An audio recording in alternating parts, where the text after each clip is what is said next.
আল্লাহ পাক ঈমানদারদের কয়েকটা বৈশিষ্ট্য বর্ণনা করেছেন।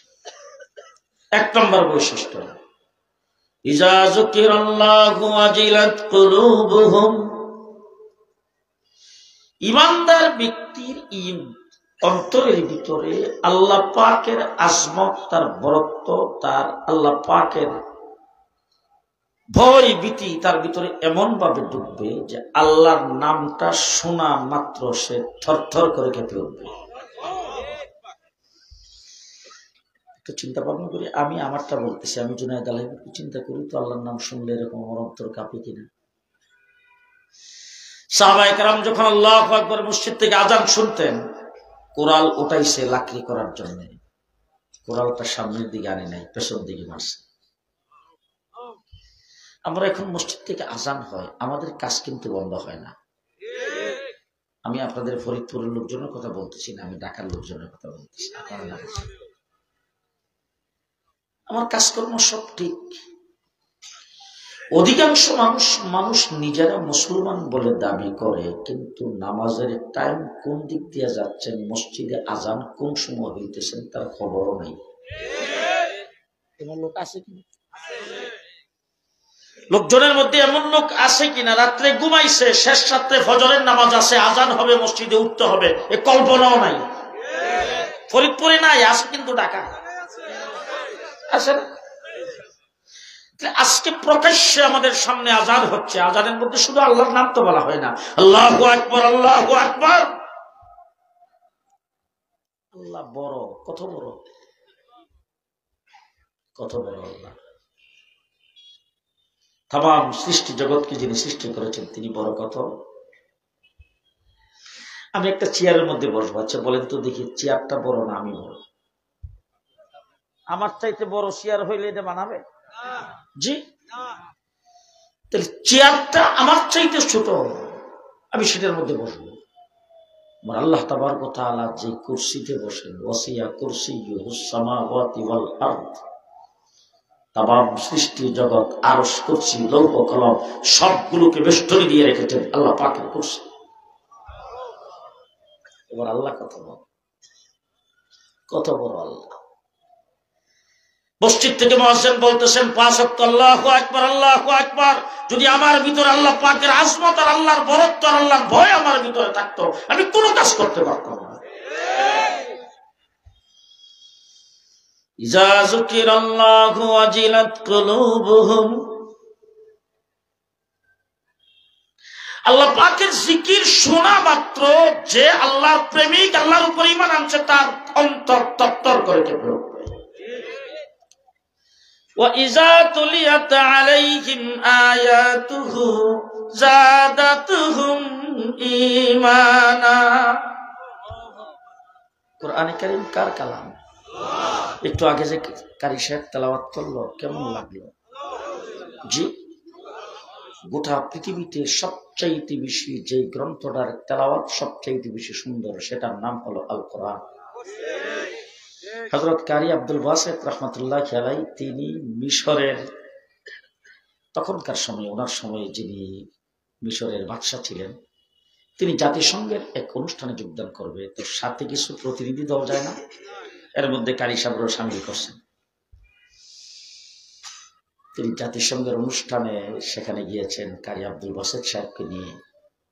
অনুষ্ঠান মধ্যখানে একটু বিরতি হয়েছে, সে বিরতির সময় বিভিন্ন ধর্মের লোকেরা তাদের সঙ্গে বিভিন্ন গায়কদেরকে নিয়ে আসছেন, ওই গায়কদেরকে সেখানে গাওয়ার জন্য পেশ করেছেন। খ্রিস্টান ধর্মের বিভিন্ন দেশের রাষ্ট্রপ্রধান আসছেন, ওনাদের সঙ্গে এসে বলছেন যে আমার সঙ্গে একজন কবিতা আবৃত্তি করতে পারেন, খুব ভালো, তিনি এখন কবিতা আবৃত্তি করবেন, ঠিক আছে, তার নামটাও লেখেন। আরেকজন বলছেন আমার সঙ্গে একজন আসছে, গান করতে পারে খুব ভালো, তার নামটাও, আরেকজন ঢেল দিতে পারে খুব ভালো, তার নামটাও সেখানে লেখাইছে। তো মিশরের যিনি বাদশাহ, তিনি যে বলছেন আমার সঙ্গে একজন কারি সাহেব আসছে। আপনারা কেউ ঘুমান নাই তো? তো কারি সাহেব আসছেন, কারি সাহেবের নামটা তিনি সেখানে ইয়ে করছেন যে সবাই যখন আবৃত্তি করবে আমার এই কারি সাহেব একটু আবৃত্তি করবে। Time 10 minute. 10 মিনিটের পরে কিন্তু বিল বাজবে, বাজার সাথে সাথে শেষ। এ পর্যন্ত যারা তেলাওয়াত করেছেন, যারা বিভিন্ন আবৃত্তি করেছেন, তারা কিন্তু 10 মিনিট আগে নিজেরাই শেষ। বিল বাজাইতে হয় নাই। কারি সাহেবের তেলাওয়াত তো আপনারা শুনছেন, তো যে আমার আগে যে তেলাওয়াত করলো দেখেন না, কারি সাহেবের তেলাওয়াতের তো একটা মৌসুম আছে। তো কারি আব্দুল বাসেত সাহেবের যারা ক্যাসেট শুনেন, যারা তেলাওয়াত শুনছেন, তারা বুঝতে পারবেন কারি আব্দুল বাসেত সাহেব যায় এসে বসছেন। সবাই যারা চতুর্দিকে জাতিসংঘের মিটিং এ অংশগ্রহণ করছেন, বিভিন্ন দেশের রাষ্ট্রপ্রধান, একজন আরেকজনকে একটু খুশা মারতেছে, বাবা কি আবৃত্তি করতে এসে কিভাবে বলতেছে, তখন বসার লোক দেখলি তো শেষ। তুমি যাই খুব ভালো করে বসছেন, বসার পরে তারপরে ওনার ফিটফাট হইতেছেন আর কি, যে তেলাওয়াত শুরু করবেন। এর ভিতরে 3 মিনিট গেছে, রয়েছে আর কয় মিনিট? 7 মিনিট। তো আমাদের কিছু মুসলমান যারা ছিল তারা খালি ইশিস করতে রয়েছে আর 7 মিনিট। তো উনি ওই আউযুবিল্লাহ পড়ার আগে শ্বাস নিতে যে আরো গেছে 2 মিনিট। সামনে আছে কয় মিনিট? ওই 5 মিনিট সামনে বাকি রেখা আউযুবিল্লাহ বিসমিল্লাহ পইরা যখন তেলাওয়াতে টান দিছে, যে বিল বাজাবে, এই যে ওইদিকে চাইছে, বিলের কথা খবরই নেই। তেলাওয়াত করতে করতে আধা ঘন্টা তেলাওয়াত করেছেন। এর ভিতরে ইহুদি খ্রিস্টান যা ছিল সকলের গাল বেয়ে বেয়ে পানি চট্টার মতো ধরতেছে। নিউ ইয়র্কে আসরের নামাজের পরে আমার এক জায়গায় বয়ান, আমি এক মসজিদে আসরের নামাজ পড়েছি, আমার তাড়াহুড়া করে যাইতে হবে। তো মসজিদের সামনেই রোডের মধ্যে দাঁড়াইলাম, সেখানে ট্যাক্সি পাওয়া যায়, হাত উঠাইলে ট্যাক্সি থামাই।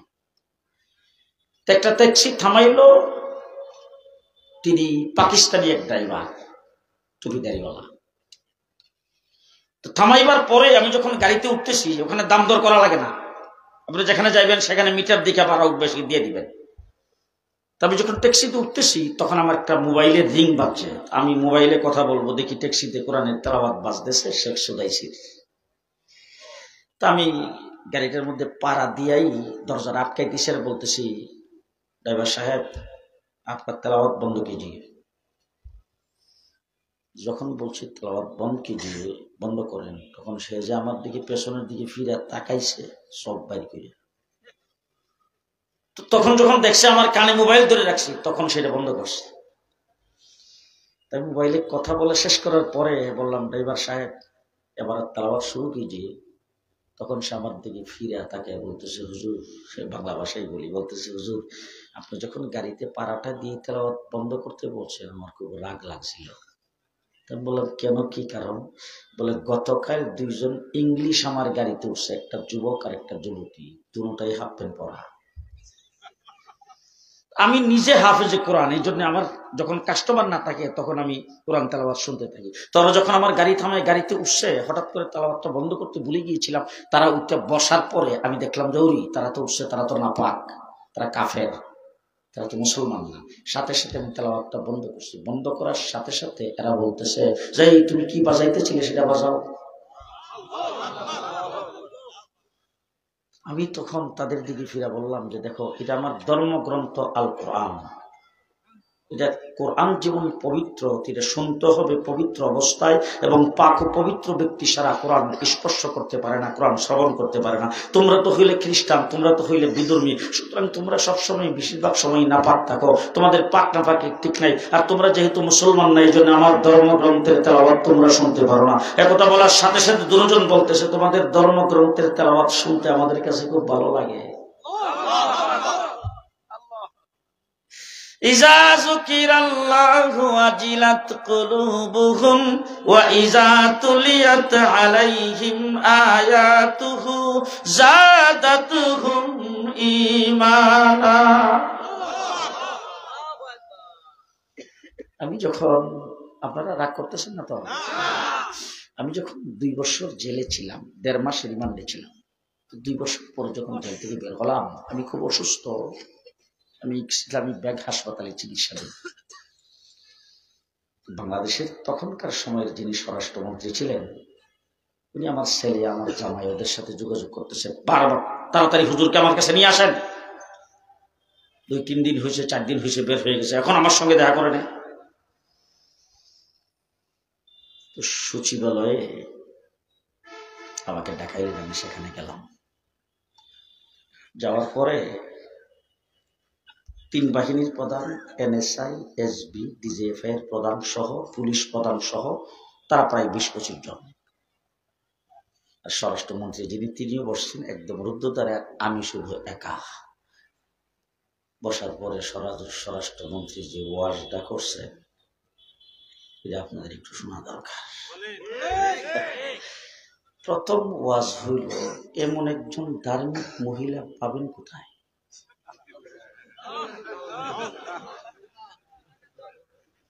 যিনি সব সময় মাথার মধ্যে কাপড় রাখেন, ব্লাউজ পরেন এইটুক, এরপরে জীবনে কতবার হজ করছে তার কোনো ঠিক নেই, এরপরে 5 ওয়াক্ত নামাজ তিনি টাইম মতো পড়েন, সবসময় উজুর হালাতে থাকেন, শেষ রাত্রে তাহাজ্জুদ কোনোদিন মিস নাই, ফজরের নামাজের পরে কোরআন তেলাওয়াত না করে কোনো কাজ করেন।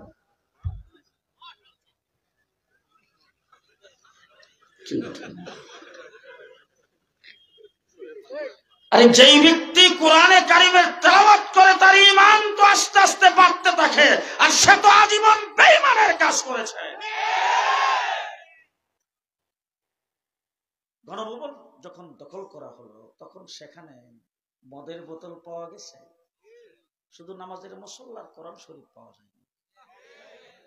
তাহলে তিনি কোথা থেকে কোরআন তেলাওয়াত করতেন? কোথা থেকে কোরআন তেলাওয়াত করতেন? কোরআনের মুফাসসির, কোরআনের হাফেজ, কোরআনের আলেমদেরকে জেলখানার ভিতরে বৎসরের পর বৎসর ফাঁসির কাস্টে রেখেছেন। কোরআন তেলাওয়াত যদি উনি করতেন তাহলে কোরআনের আসর ওনার উপর পড়তো না? এরপরে আল্লাহ পাক কি বলছেন? ওয়া আলা রাব্বিহিম ইয়াতাওয়াক্কালুন। যেই ব্যক্তি ইমানদার হবে সেই ব্যক্তির তাওয়াক্কুল থাকবে কার উপর? এই কথা আস্তে বলেন, আস্তে আস্তে। সেই ব্যক্তির ভরসা কার উপর থাকবে? যেই ব্যক্তি সর্ব অবস্থায় সেই ব্যক্তি আল্লাহর উপর ভরসা করে চলবে, ঠিক কিনা বলেন? আপনারা এখানে বসছেন যে কার উপর ভরসা করে বসছেন?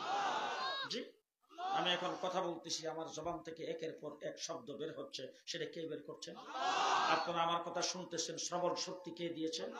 আপনাদের ব্রেইনের শক্তি কে দিয়েছেন যে ব্রেইনে আপনি কথাগুলি পেশ করতেছেন? কে দিয়েছেন? আপনি এখানে যে আসছেন, কে আনছেন? আপনি এখান থেকে উঠে যাওয়ার মতো কোন শক্তি আছে যদি আল্লাহ পাবে? আপনি ঘুমাইয়া যাবেন। আমি ঢাকা শহরে গভীর রাত্রে চলাফেরা করি, অনেক সময় আমি রাস্তায় মতিঝিল, গুলিস্তান এই সমস্ত এলাকায় এসে গাড়ি থামাইছি, ড্রাইভারে বলছি গাড়ি থামাই। রাস্তার আইল্যান্ডের উপরে লোকজন শোয়া, আমি দেখেছি তাদের আশেপাশে কুকুর ঘুরতেছে। কুকুর তার কাছে যাইয়া শরীরের মধ্যে নাকটা লাগে, শুঙ্গিয়া চলি।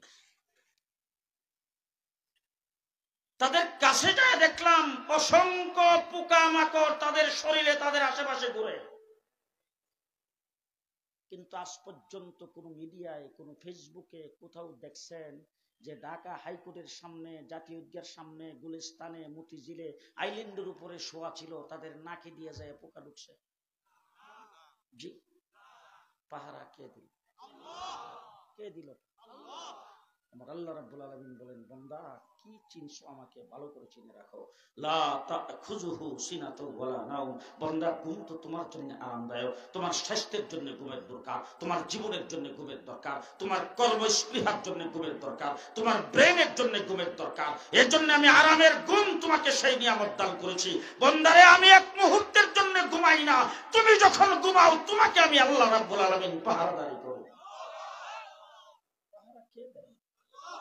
আপনি যখন এক করোড়ে শুয়ে গেছেন, আপনি এক করোড়ে কতক্ষণ থাকতে পারবেন? হয়তো আধা ঘন্টা, 1 ঘন্টা আপনি থাকছেন, এর ভিতরে আপনার রক্ত চলাচল বন্ধ হয়ে যাচ্ছে, আপনার সেই 60টা অবশ হয়ে আসতেছে। আমার আল্লাহ বলেন, বান্দারে, আমি তো তোমার ঘুমটাকে ভাঙ্গি না, ঘুমে রেখেই তোমার করোড়ও ফিরিয়ে দেই। তাহলে আপনি যখন ঘুমাতে যাবেন তখন ভরসা করবেন কার উপর? কার উপর ভরসা করবেন? কার নামে শুইবেন? কার নামে শুইবেন?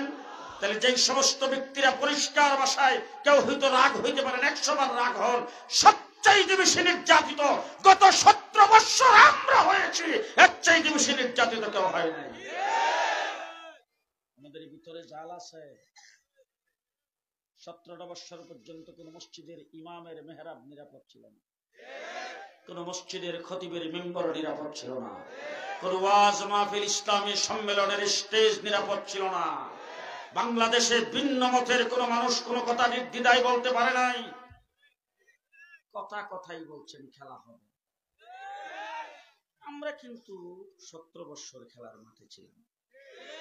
জি, জেলে যাওয়ার আগে যেই ভাষায় কথা বলছি, জেল থেকে বের হওয়ার পরে কোন পরিবর্তন দেখছেন? জেলখানার ভিতরে আমি ওই রকমই ছিলাম, রিমান্ডের মধ্যে আমি এরকমই ছিলাম।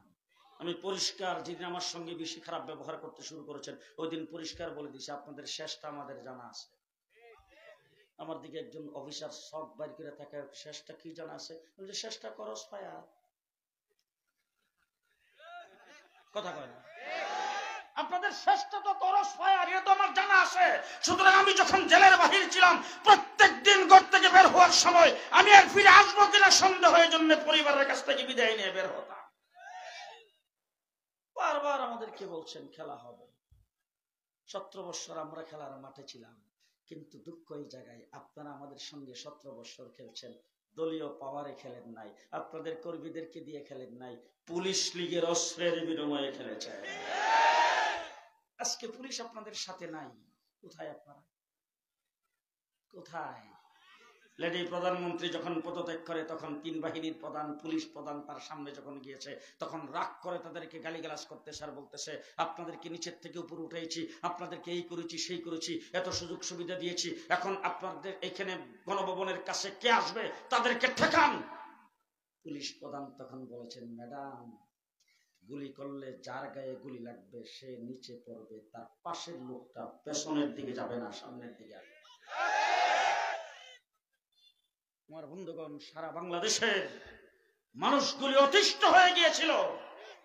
রিমান্ডে 1.5 মাস ছিলাম, 1.5 মাসের ভিতরে বারবার আমাকে গালি দিয়েছে আমি পাকিস্তানি রাজাকার। প্রত্যেক দিন যারা জিজ্ঞাসাবাদ করতে আসতো প্রথম শব্দটাই ছিল এই তুই পাকিস্তানি রাজাকার। আমি দেশদ্রোহী, আমি দেশ বিরোধী, আমি রাজাকার। আমার হাফিজ হুজুরকে বলছে রাজাকার, শাইখুল হাদিস আল্লামা আজিজুল হককে বলছে রাজাকার, বাংলাদেশের উলামায়ে কেরামের নাম ধরে ধরে বলছে রাজাকার, আমরা পাকিস্তানি রাজাকার। আরে অর্ধ পৃথিবী ঘোরাফেরা করেছে, একদিনের জন্য পাকিস্তান যাই নাই। আমরা পাকিস্তানি রাজাকার নই, তোমরা সবাই ইন্ডিয়ান রাজাকার, ইন্ডিয়ান রাজাকার।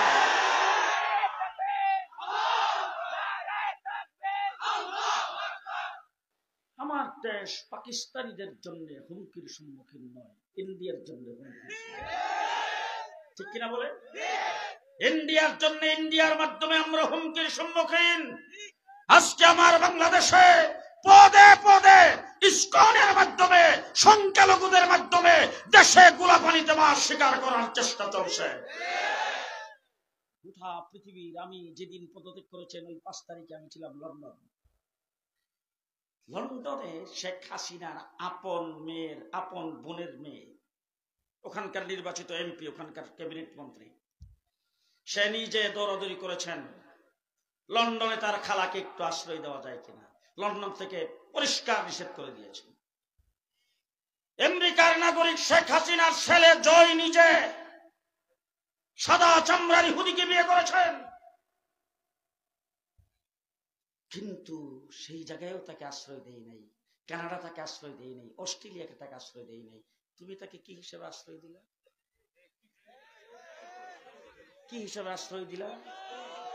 পরিষ্কার কথা বলতে চাই, শেখ হাসিনার মতো একজন কুলাঙ্গারকে আশ্রয় দিয়ে মোদি প্রমাণ করেছে ভারত বাংলাদেশের বন্ধু নয়।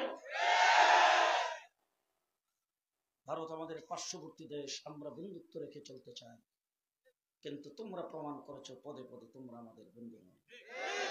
সুতরাং বন্ধু না হয়ে তোমরা মনে করছো তোমাদের পেটের ভিতরে আমরা গিলে ফেলবা, এত সহজ না, এত সহজ না। কেন সহজ না দেখতে চাইলে একটু আফগানিস্তানের দিকে তাকাও, একটু আফগানিস্তানের দিকে তাকাও।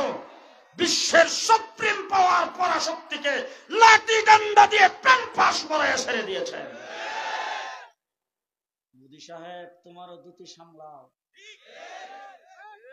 বেশি বাড়াবাড়ি করবা, তোমার সৈন্য বেশি, তোমার জনবল বেশি, তোমার রাষ্ট্র বড়, তোমার অর্থ সম্পদ বেশি, তোমার অস্ত্র বেশি, তোমার কি বেশি আছে সেটা দেখার তো আমাদের টাইম নেই। ওইটা হিসাব নিকাশ করার আমাদের টাইম নেই। কারণ আমাদের নবী বদরের যুদ্ধ যখন নামছে তখন আবু জাহেলের অস্ত্র বেশি না কম সেটা দেখার টাইম আছে? সেটা দেখার চিন্তা ভাবনা আমার নবী করছেন? আমরা তো সেই নবীর উম্মত। কারে বই দেখাও তুমি? কারে বই দেখাও? কারে বই দেখাও? ও আমার ভাইরা, দুঃখজনক ব্যাপার হলো মুসলমান নাম দিয়েছে, তাহাজ্জুদ পড়ে, কিন্তু আল্লাহ পাক কোরআন শরীফের ভিতরে আমার এই আয়াতটা আগে ভালো করে বুঝে আসেনি, এখন বুঝে আসতেছে। ওয়ামিনান নাসি মান ইয়াকুলু আমান্না বিল্লাহ আমান্না বিল্লাহি ওয়া বিল ইয়াউমিল আখির। আল্লাহ পাক কোরআন শরীফের ভিতরে বলতেছেন কিছু সংখ্যক লোক আছে মানুষের মধ্যে যারা বলে আমরা আল্লাহর উপর ঈমান এনেছি। কার উপর? কার উপর ঈমান এনেছি? আমরা আল্লাহর উপর ঈমান এনেছি এবং আখিরাতের উপর আমরা ঈমান এনেছি। আমার আল্লাহ বলেন ওমা হুম বিমুমিনিন, তারা আসলে মুমিন না। এই কথাটা কিন্তু আমি বলি নাই, আমি বলছি না, আল্লাহ বলছেন ওমা হুম বিমুমিনিন, তারা আসলে মুমিন না। বলে কেমনি মুমিন না? বলে বিসমিল্লাহির রহমানির রহিম বলে মুমিনের কাজ হলো সকল কাজ শুরু করতে সংবিধান থেকে বিসমিল্লাহকে কেটে দিছে। মুমিন এই মাঝখানটা বোধ হয় হে দলের লোক আছে, কথা বলে তারা মুমিন? জি। আরে সংবিধানের মধ্যে, বাংলাদেশের সংবিধানে ছিল আল্লাহর উপর পূর্ণ আস্থা ও বিশ্বাস হবে এই রাষ্ট্রের মূল ভিত্তি। সেইটাকে তারা কর্তন করে দিয়েছেন। আল্লাহর উপর আস্থা ও বিশ্বাসকে কর্তন করে দিয়েছেন, সংবিধানের প্রথম থেকে বিসমিল্লাহকে কেটে দিয়েছেন। আল্লাহ পাক এই কথাটাই কোরআন শরীফের ভিতরে বলেছেন। ومن الناس من يقول آمنا بالله وباليوم الآخر وما هم بمؤمنين। আল্লাহ বলেন তারা মুমিন না, তারা ধোঁকাবাজ। তারা কি? তারা ধোঁকাবাজ। তারা দেশের মানুষকে ধোঁকা দিছে, তারা এই দেশের রাজনৈতিক দলের নেতাদেরকে ধোঁকা দিছে, তারা এই দেশের সকলকে ধোঁকা দিয়েছেন। ও আমার ভাইরা, শাপলা চত্বরে আমরা কি জন্য গিয়েছিলাম? মুহাম্মদুর রাসূলুল্লাহ সাল্লাল্লাহু আলাইহি ওয়াসাল্লামের ইজ্জত রক্ষার জন্য শাপলা চত্বরে গিয়েছিলাম। যুদ্ধ অপরাধীর দাবিতে যখন শাহবাগে আমার দেশের বিরুদ্ধে আরেকটা ছায়া সরকার কায়েম করে ইমরান এই সরকার, সেই সরকার কায়েম করে যখন সেখানে আল্লাহ এবং আল্লাহ রাসূল সম্পর্কে যখন কটূক্তি করা হয়েছে, যখন বলছে তোরা আল্লাহরে লইয়া তারাও ফাঁসে দিন, যখন বক্তৃতায় বলছেন তোরা আল্লাহ কোথায় এখন বাসা, আল্লাহ সম্পর্কে যখন কটূক্তি করেছেন, রাসূলুল্লাহ সাল্লাল্লাহু আলাইহি সাল্লাম সম্পর্কে যখন কটূক্তি করেছেন, তখন আমরা আল্লাহর নবীর ইজ্জত রক্ষার জন্য শাপলা চত্বরে গিয়েছিলাম। তাহলে শাপলা চত্বরে আমরা রাত্র যাপন করার সিদ্ধান্ত নিয়েছিলাম আল্লাহর নবীর ইজ্জত রক্ষার জন্য, আমাদের দাবি আদায় করার জন্য, ক্ষমতা দখল করার জন্য নয়। কিন্তু শেষ রাত্রের বেলা 1,54,000 গুলি আমাদের উপর চালানো হয়েছে। শাপলা চত্বরে 1,54,000 গুলি ছেড়ে আলেম উলামায়ে কেরামকে সেখানে নির্বিচারে হত্যা করেছেন। এই হত্যাকারী, লুণ্ঠনকারী বাংলাদেশ থেকে পরাজয় বরণ করেছে, সামনে আর কোনোদিন আসতে পারবে না। জোরে বলেন ইনশাআল্লাহ। আরো জোরে বলেন ইনশাআল্লাহ। আমরা মুহাম্মদুর রাসূলুল্লাহ সাল্লাল্লাহু আলাইহি ওয়াসাল্লামের উম্মত। দেশ আমার, এই মাটি আমার। আমরা দেশটা স্বাধীন, দেশটা স্বাধীন। আমরা স্বাধীনতা কিভাবে অর্জন করেছি? কিভাবে অর্জন করেছি স্বাধীনতা? এই দেশ 800 বৎসর পর্যন্ত মুসলমান শাসন করেছে। 800 বৎসরের পরে ইংরেজ এই দেশ দখল করেছেন। পরিষ্কার ভাষায় বলতে চাই, আজকে যারা মুক্তিযুদ্ধের পক্ষ শক্তি বলে দাবি করো, আলেম উলামায়ে কেরামকে দেখলে যারা রেজাকার মনে করো, যারা দেশদ্রোহী মনে করো, দেশ বিরোধী মনে করো, দেশপ্রেমিক মনে করো না, তাদেরকে বলতে চাই দেশের জন্য ইংরেজের বিরুদ্ধে লড়াই আমরাই করেছি, তোমাদেরকে পাওয়া যায় না। দেশের জন্য রক্ত আমরা দিয়েছি, 250 বছর লড়াই করেছি দেশকে ইংরেজ থেকে স্বাধীন করার জন্য। পরিষ্কার ভাষায় বলতে চাই, ইতিহাস ভালো করে মনে রাখবেন, আমার হুসাইন আহমদ মাদানির যদি জন্ম না হতো এই দেশ কিন্তু স্বাধীন হতো না, ইংরেজ এই দেশ থেকে যাইতো না। আমার মাহমুদুল হাসান দেওবন্দির জন্ম না হলে ইংরেজ কিন্তু এই দেশ থেকে যাইতো না। আমার হুসাইন আহমদ মাদানি, আশরাফ আলী থানভী, এই সমস্ত মানুষের কারণেই এই দেশ স্বাধীন হয়েছে। তখন দ্বিজাতি তত্ত্বের ভিত্তিতে সর্বপ্রথম যখন দেশটা স্বাধীন হয়েছে, আমি আপনাদেরকে জিজ্ঞেস করতে চাই, আমাদের ভাষা বাংলা, কলকাতার ভাষা জি তসলিমা নাসরিন ঘোষণা করছিল এপার বাংলা ওপার বাংলা, মধ্যখানে বর্ডার থাকবে কেন? আমি বলতে চাই, এপার বাংলা ওপার বাংলা, তারাও বাঙালি আমরাও বাঙালি, তাদের ভাষাও বাংলা আমাদের ভাষাও বাংলা, তারা বাংলা বই পুস্তক পড়ে আমরাও বাংলা বই পুস্তক পড়ি, তাইলে তারা যদি বাঙালি হয় আমরাও যদি বাঙালি হয়, তাইলে তারা কেন হিন্দুস্তানের অংশ, আমরা কেন পাকিস্তানের অংশ ছিলাম? বলেন, এই প্রশ্নের উত্তর যদি পাওয়া যায়, দেশ কিভাবে স্বাধীন হয়েছে, দেশটা কার, সেটাও পাওয়া যাবে। 1947 আমরা স্বাধীনতা অর্জন করেছি, আমরা তখন পাকিস্তানের অংশ ছিলাম, আমরাও বাঙালি, কলিকাতাও বাঙালি, আমরাও বাঙালি, ত্রিপুরাও বাঙালি, আমরাও বাঙালি, আসামও বাঙালি, আসাম, ত্রিপুরা, কলিকাতা হিন্দুস্তানের অংশ, আমরা কেন পাকিস্তানের অংশ হলাম?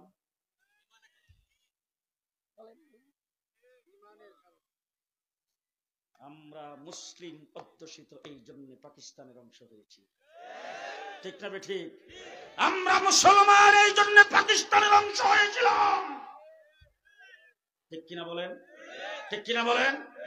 এরপরে পশ্চিম পাকিস্তানের যখন আমাদের পূর্ব পাকিস্তানের উপরে জুলুম নির্যাতন শুরু করে দিয়েছে, আমাদেরকে যখন অধিকার থেকে বঞ্চিত করেছেন, তখন বাংলাদেশের 7.5 কোটি মানুষ অস্ত্র ধরে পশ্চিম পাকিস্তানের বিরুদ্ধে লড়াই করে আমরা 9 মাসে দেশ স্বাধীন করেছি। পরিষ্কার ভাষায় আপনারা কেউ মানবেন কিনা জানি না, স্বাধীনতা আন্দোলন এটা কোন একক ব্যক্তির ক্রেডিট নয়, 7.5 কোটি বাঙালির ক্রেডিট। এটা কোন একক রাজনৈতিক দলের ক্রেডিট নয়, গোটা বাংলাদেশের 7.5 কোটি মানুষের ক্রেডিট। 7.5 কোটি মানুষ অস্ত্র ধরে কয় মাসে দেশ স্বাধীন করেছি? 9 মাসে। এবার আমি জিজ্ঞেস করতে চাই, আমরা যদি হিন্দুস্তানের অংশ হতাম, কাশ্মীর স্বাধীনতা আন্দোলন করতেছে 70 বছর, হয়েছেনি স্বাধীন? হয়েছেনি স্বাধীন? ত্রিপুরা দেখেন, আসাম দেখেন, 40 বছর যাবৎ স্বাধীনতা আন্দোলন করতেছে, হয়েছেনি স্বাধীন?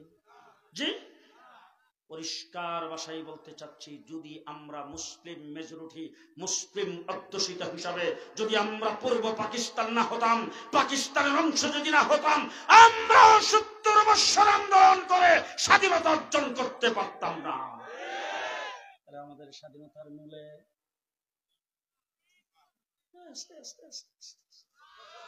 আমরা স্বাধীনতার মূলে কি? মুসলমান হিসাবে আমরা স্বাধীন, ঠিক কিনা বলেন? ঠিক কিনা বলেন? আমার বাংলাদেশের লক্ষ লক্ষ মানুষ জীবন দিয়েছেন, লক্ষ লক্ষ মা বোনের ইজ্জত হানি হয়েছে, তারপরে 9 মাস রক্তক্ষয়ী যুদ্ধ করে যার যা কিছু আছে লাঠি সুটা নিয়ে পাকিস্তানি হানাদার বাহিনীর বিরুদ্ধে মাঠে নেমে গেছেন। রাস্তাঘাট তাদের জন্য অবরোধ হয়ে গেছে, তারা যখন চলাফেরা কোথাও করতে পারে না, কোনো গ্রামে কোনো রাস্তা দিয়ে তারা হাঁটলে বাড়ির ভিতর থেকে তখন ঝাড়ু নিয়ে তাদের উপর আক্রমণ শুরু করে দেয়, তখন তারা এই দেশ থেকে ভাগতে বাধ্য হয়েছে। আজকে মিস্টার মোদি, তুমি কিভাবে বক্তব্য দাও পাকিস্তানের সঙ্গে আমরা লড়াই করে বিজয় আমাদের? মিস্টার মোদি সাহেব, বিজয় তোমাদের নয়, বিজয় হলো 7.5 কোটি বাঙালি। তোমরা আমাদেরকে সহযোগিতা করেছো, এই জন্য তোমাদেরকে ধন্যবাদ জানাই। 54 বছর পর্যন্ত ধন্যবাদ জানাইছি, এরপরও হয়নি। জি, দেশ যখন প্রথম স্বাধীন হয়েছে, পাকিস্তানিরা 7 সমুদ্র 13 নদী পার হয়ে বিশাল অংশ পাড়ি দিয়ে যখন আমাদের এই দেশে যুদ্ধ করার জন্য আসছে, যুদ্ধের সরঞ্জামাদি এবং পাকিস্তানের বিভিন্ন জিনিসপত্র যা নিয়ে আসছিল সব তোমরা লুটপাট করে নিয়ে গেছো। যুদ্ধ করেছে আমাদের পক্ষে, আমাদেরকে সহযোগিতা করেছে, লুটপাটও তো কম করনি। জি, 54 বছর পর্যন্ত আমাদেরকে পানিতে মারছে, যখন আমাদের পানির দরকার নাই তখন বাঁধ খুলে দিয়ে আমাদেরকে পানি দিয়ে মারছে।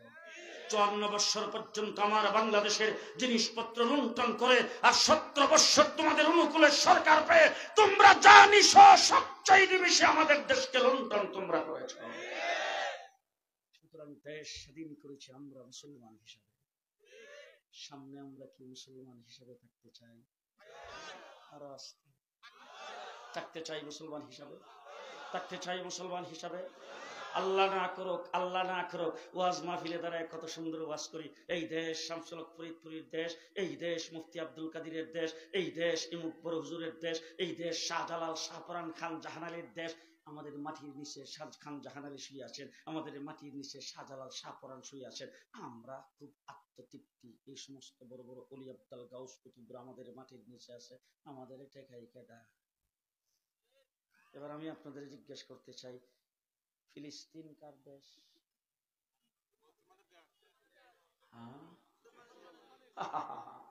ফিলিস্তিনের জমিনে কমপক্ষে 70,000 নবী জন্মগ্রহণ করেছে।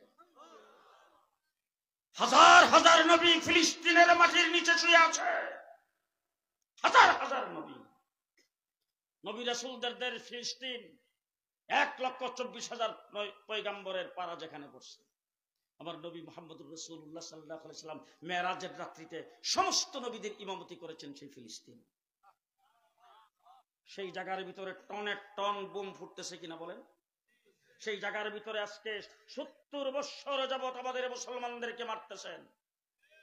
হাজার হাজার মুসলমান মা বোন শিশু সেই জায়গার ভিতরে রক্তাক্ত হয়েছে, নিহত হয়েছে, শাহাদাত বরণ করেছে। আমরা 3 দিক 12 থেকে একদিক সাগর। কিন্তু যদি মুসলমান হয়ে থাকে, আওয়ামী লীগের বন্ধুরা লাভ দিতে চলে গেছে বর্ডার পাস হইয়া, আমরা যাবো কোথায়?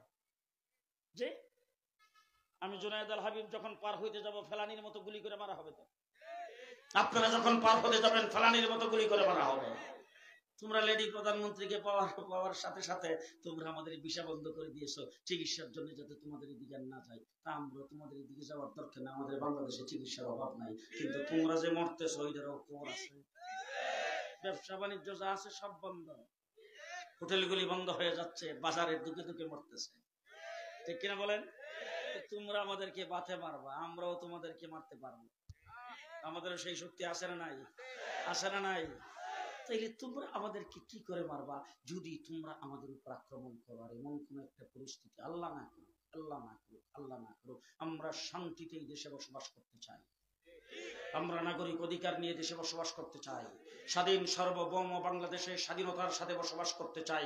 এরপর যদি আমাদের বুকের উপর কেউ সোয়ার হয়ে আসে, কেউ যদি অতর্কিত হামলা করে, কেউ যদি আমাদের স্বাধীনতাকে নস্যাৎ করতে আসে, আর আপনি আমার সামনে যদি বুক বরাবর রাইফেল আর বন্দুকের গুলি তাক করে দেয়, এই মুহূর্তে কি বুক টান করে বলতে পারবেন আমরা মুসলমান, কাল্লা কাটায় দেব, ইসলাম দেব না?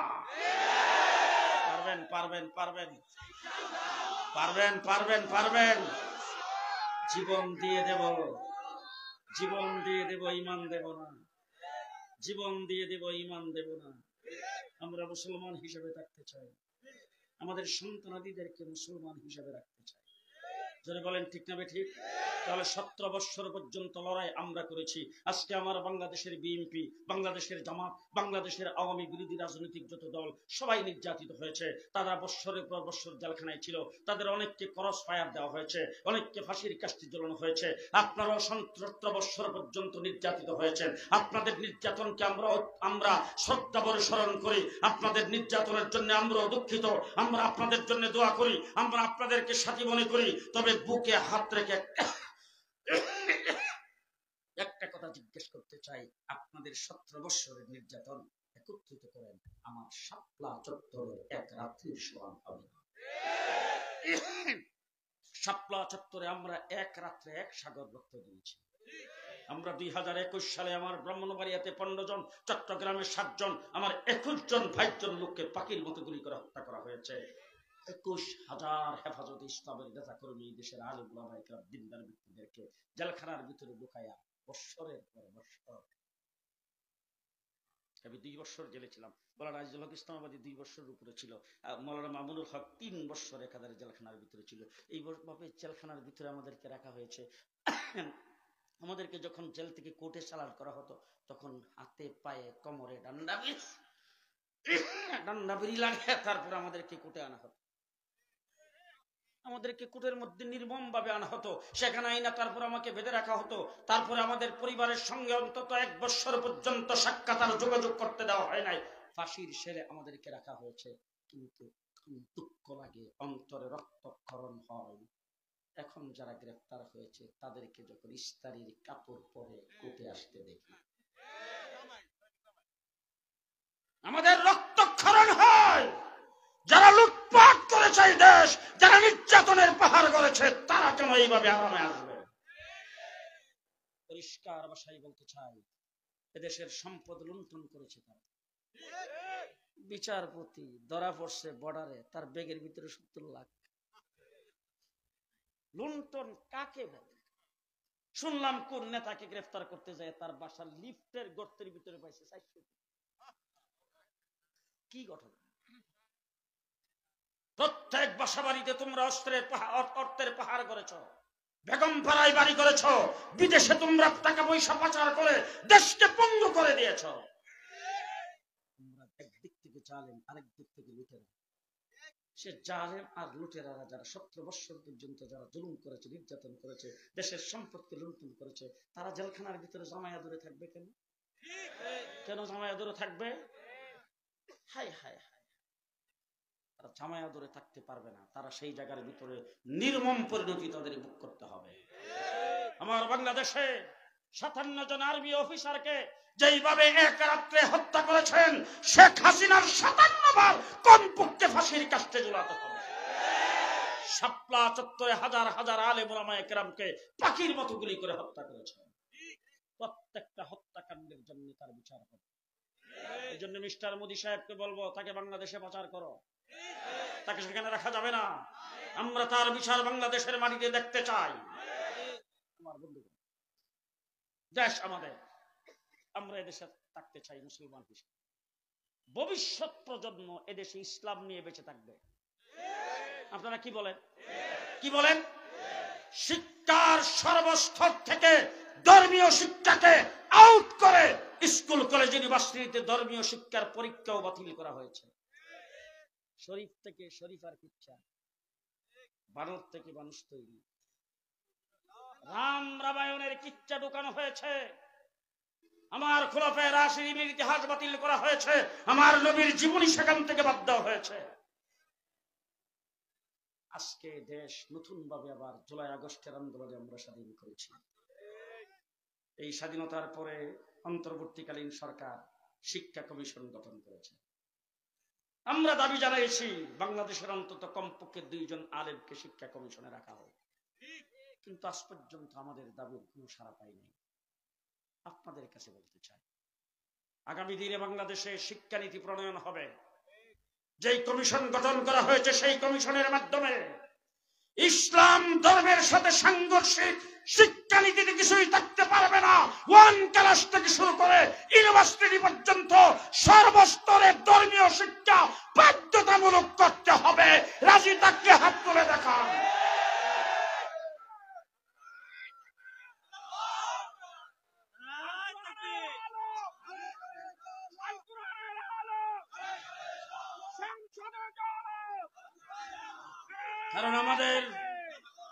কারণ আমরা মুসলমান হিসাবে আমরা মনে করি মাদ্রাসায় যারা পড়ে তাদের জন্য উজুর ফরজ, জানা জীবন ফরজ।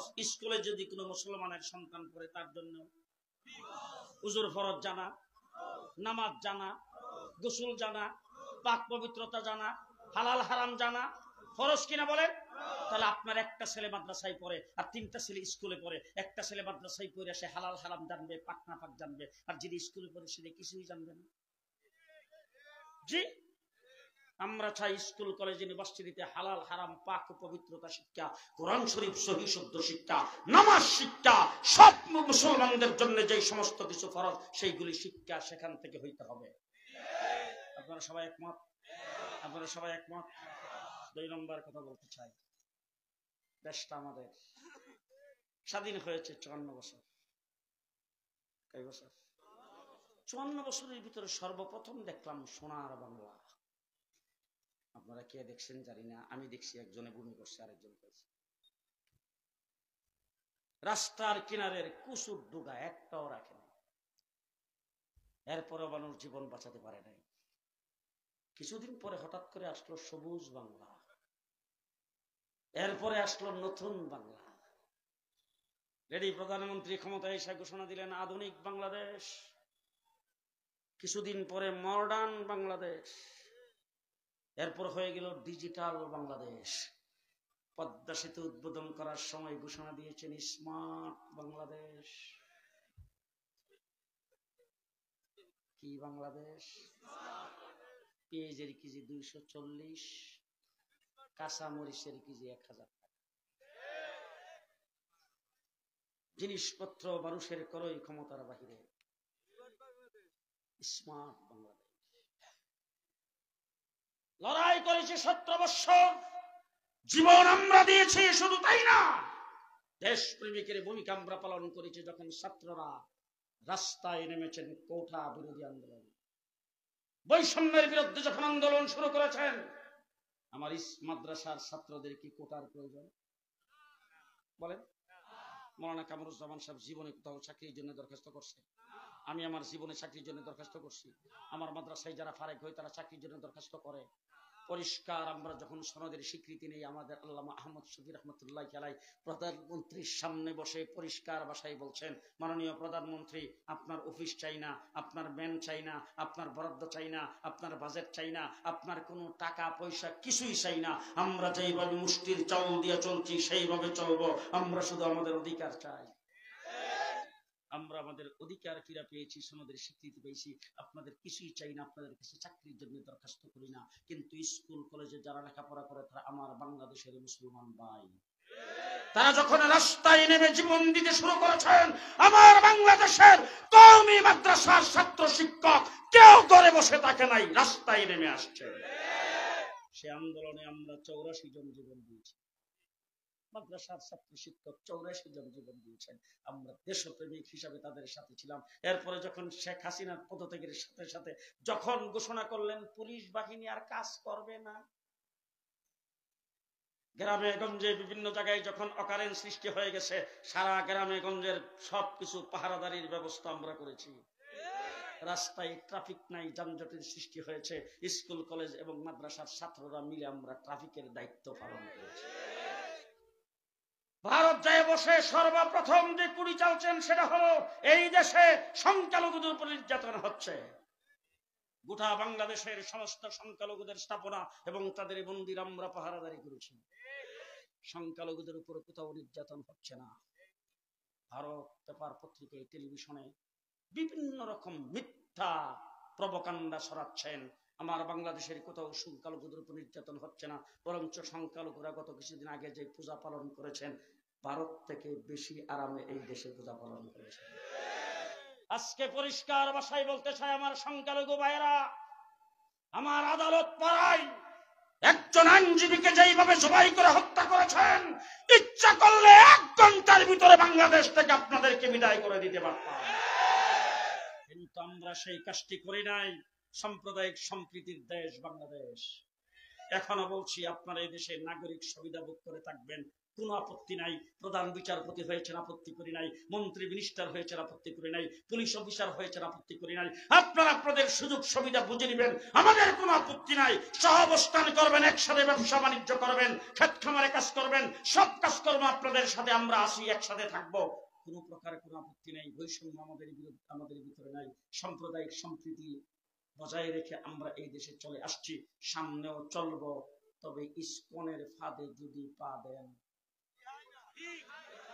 যদি মোদির ফাঁদে পা দেন, ভারতের ফাঁদে পা দেন, পরাজিত শক্তির ফাঁদে যারা পা দেবে তাদের একজনকেও সারা হবে না, প্রত্যেককে বিচার করা হবে।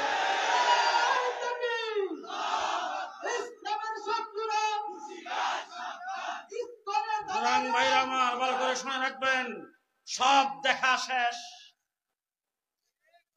জুলাই আগস্টের আন্দোলনে দেশ নতুন করে 5 আগস্ট স্বাধীন হয়েছে। এ স্বাধীন সার্বভৌম বাংলাদেশ, সামনে নির্বাচন হবে, সরকার গঠন হবে। নির্বাচিত সরকার যেই আসুক, সামনের বাংলাদেশকে দেখতে চাই ইসলামের বাংলাদেশ, ইসলামের বাংলাদেশ। কে কে রাজি আছেন হাত তুলে দেখান।